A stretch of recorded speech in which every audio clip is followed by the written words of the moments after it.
Hello, welcome back to Criminal Justice. Today we're going to go over the shoot or don't shoot scenarios to see how police should act in accordance with the use of force matrix. Hopefully some of you remember your priorities before we left about the importance of police arriving at a scene of a crime, and then also what the police should do with the use of force that we talked about with Rodney King. So with that said, we're going to combine those things and see how this situation is best utilized by police, what the gentleman there, Jared Maupin, did well, what he didn't do well, and decide what the best way the police should act. So let's start with the first scenario where he is encountering a suspect. And let's see where this situation goes as soon as I figure out how to play it. There we go. 301 is a call about a man casing cars in a parking lot. All right, so notice that he is approaching him. Remember, our use of force matrix. So for police, number one is police presence. Obviously, his police presence is not stopping the suspect. He's casing cars. In other words, he's looking to maybe steal them. And in this case, you're looking at an opponent that's got some superior size, so you have to keep that in mind. He's then goes to the level 2, which is his voice, which is appropriate, and he's telling him to stop and talk. Unfortunately, he's not being very authoritative here. He's just like, oh, well, hold on, it's making it a casual conversation. It's not a casual conversation. When you hit to level 2, you have to assess the situation, and if the suspect is not listening, you have to be very directive, and you have to tell him to stop. Number 2, he's like I said, he's just wandering around, which is not a good situation. So let's continue to watch. You're looking for your vehicle. What kind of car do you drive? Wherever you're heading your gun. What kind of car do you drive? This is my car, man. All right. So now he's made 2 more mistakes. Number 1, he's going to lose the sight of the suspect, which is a problem again. At level 2, you have to be in control as the police. You need to tell him to stop, stand there, and have that conversation. You want to see his hands at all times. The suspect is kind of dictating the situation. Why do you have your hand on your gun? What are you doing? Why are you asking me questions? Just leave me alone. That kind of situation. The officer can't allow that. The officer's in control. As we talked about with domestic violence, you have to put the suspect to a choice. The choice here would be stand there or then immediately go to your level 3, which is now using some kind of technique, soft techniques. Unfortunately, our officer here, and this is where I don't totally buy this scenario, doesn't have a taser, doesn't have pepper spray, doesn't have his use of police abilities or police training, but that's where he should be at that point. He should be. Now, the other situation, he has put himself in between 2 cars. So let's take a look back. See where he doesn't have a lot of mobility here, and he's going to follow the suspect. That's a mistake. You cannot let the suspect dictate that. You must back off. And so this is put himself in a bad situation where this can happen. He has nowhere to run, nowhere to hide, and he's dead. The officer is shot. If you watched this the first time and kind of got startled, don't worry. Every student has been killed in this situation. Why? Because none of you expect it. And again, that's what we ask of the police, to expect the unexpected. So in police training, at that point, he would have been away from those cars, and he would have been in position to, he would have had to take appropriate action. Hopefully, it wouldn't have gotten that far. But again, how far could Maupin let him go? So in this situation, obviously it was a failure, and he's dead. Is that bad? At what time did you think that it was time for you to address the use of force that was given? When he came to the back of the vehicle, and again, by the time he's at the back of the vehicle, that's too late for that situation. All right, scenario number 2. Now, this can happen very frequently. You have 2 guys fighting. Unfortunately, you only have 1 police officer. Maupin makes a few mistakes here in this situation. Starting number 1 with, he's approaching them. Now, I know this sounds kind of callous, but what's rule number one? Safety. Safety for them, safety for the officer. These guys, two guys want to beat each other up, and obviously you've got two pretty imposing figures in two guys fighting. Guess what you're going to do? First thing you're going to do, you're going to call for backup. Second thing you're going to do, you're going to sit and watch them. Once you start to intercede in this situation, as the police officer, you're entering a violent situation. Tempered people aren't, especially men, are not acting with good sense here. They're acting on emotion, and you're getting caught up in situation. And number two, you're bringing a weapon into this situation, which is deadly. In this case, you're going to sit there and watch them. Get some popcorn, play some bets, whatever you want to do. But what you're not going to do is get involved until either A, your backup arrives, or B, one person gets the better of the other person and maybe puts them in a dangerous situation. One, because you have to protect their lives, and two, because now you're only fighting one opponent as opposed to fighting two. If these guys turn and jump on you, again, without a level 3 technique or maybe a level 4 technique, as a police officer, if they know any kind of martial arts or boxing skills or anything like that, then you could be in trouble once again. And again, the object of the police officer, while you want to prevent crime and you want to stop these guys, you also don't want to get hurt yourself. That would just add to the situation. What does he do? He is going to intercede here into this situation. Again, police presence isn't stopping them. His voice certainly isn't stopping them. So now, what did he do? He interceded and he put himself in a bad position.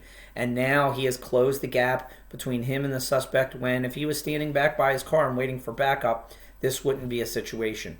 Instead, now, because he has moved closer to the encounter, he has made it a situation where now deadly force may be used. And for those of you that don't think something like George Zimmerman acted in the correct way, well, this is the scenario you walked yourself into. Granted, George is the one that interceded and moved into the situation, but again, when he was faced with a superior opponent and somebody getting the better of him, he was forced to use a gun, and tragedy would happen. In this case, you're shooting an unarmed citizen. Could he have felt threatened? Absolutely. But look at the reaction of the witness here, because this is what happens a lot of times. People are filming. You're only picking it up at that part. You didn't see the fighting. Instead, people started filming as he's approaching him and he shoots him. Guess what? Police officer's career's over. Somebody's life is over, and we have, the newspapers making a ton of money off of a controversial shooting. In this case, had he just waited back, had he waited for backup to arrive, they could have handled the situation much more appropriately. But notice how the other guy's acting. All of a sudden, they went from fighting, which may not have been on film, to now to not fighting. And what is this reaction? We were just arguing about what happened in there. Yeah. What are you doing? You just shot him? When that goes to court, guess what that witness is testifying to? We weren't doing anything. We were hanging out. We were talking. There's no voice of argument there. Nobody's got it on tape. And all of a sudden, the police officer interjected in between two guys just having a discussion, and a guy's dead. And it's all the police officer's fault. Why? Because the witness is claiming that they weren't doing anything. And without bruises maybe to corroborate that, and even then, can you prove when those bruises were? That's iffy. And so now, the police officer, at best, is being terminated. At worst, is going to jail for an unlawful shooting. Why? Because this witness all of a sudden has changed the story. They weren't fighting. They were discussing what happened inside the building. And if somebody's videotaping, like I said, the videotape is only picking up bits and pieces. You're not getting the entire situation. And so your video evidence, while it looks very compelling, is not 100% accurate, because we don't know what started the situation. Even when we started filming, we don't know exactly who was the aggressor in this situation. We know two guys were pushing each other. That's it. We don't see anything past pushing. So none of that would lead to deadly force. Like I said, if one person is getting better than the other person, they're on top of them, they're punching them severely, you believe that one person's life is now in danger, now it's time to intercede. Until then, you let those two guys punch it out. And you wait for backup. You do not get yourself into that situation where something like this could occur, because nothing good is going to happen out of that. Let's go take a look at our third scenario now with Mr. Rocco. Again, an unarmed man was And shot. again, and Scenario that's 3, where this all a call started. about a possible burglar walking down the street. Moppin gets him on the ground. He's not complying. I need you to. All right, so now we got somebody who's not compliant. Unfortunately, you didn't get to see our video. It is on YouTube, and I will leave you a link if you'd like for some techniques the police officers will use. In this case, he has let this man's hand free. He can easily punch him in the face, punch him in the groin, punch him in the stomach, and all of a sudden, as soon as that happens, there's a 50-50 chance for that gun. Believe it or not, and again, I'll leave that training video for you. Police techniques sometimes look bad. Remember Rodney King, we had dogpiling, and that's for everybody's safety. In this case, we don't have enough officers for dogpiling. Hopefully backup is on the way. But what he has to do in this situation is get that suspect into a position where he's got a handhold to where he can imply and put pain on him if he needs to keep that suspect in control. In this case, once again, you have a superior sized opponent, and he's allowed him a free hand to do anything. Had he done that, he could have hurt him, and then again, 50-50 chance at a weapon. And so it's really bad for the police officer here. So they do have techniques, and they look horrible if they're being filmed. Eric Garner was one of the situations where it looked horrible being filmed. Everybody argued a chokehold, which it may very well have been, but they argued how they took him down. But it was a dog pile technique. It was the foot to the neck to where you're turning the neck, and it looks horrible. But again, it's for the safety of both them and the officer. So in this case, the police officer would have been in severe danger. Obviously, they're going to talk about having the concealed knife, but unfortunately, in real life, see, now this looks bad, but now you've got another free hand. No shots fired. And but the suspect did have a hidden knife in his waistband. So in this case, he did all right as far as that. But in real life, had he had any kind of skills whatsoever, the officer would have been hurt in the minimum, possibly killed at the maximum. So this is all, part of that safety first, follow your use of force matrix that you guys have learned about for police officers. But the whole point of this is to see how dangerous this job is. Things can change in a second. Sometimes a couple seconds is the difference between making a difference between shooting and not shooting. And do the police officers always make the right decision? They do not. The whole point of this isn't do police officers make good decisions all the time. The whole point of this scenario is do we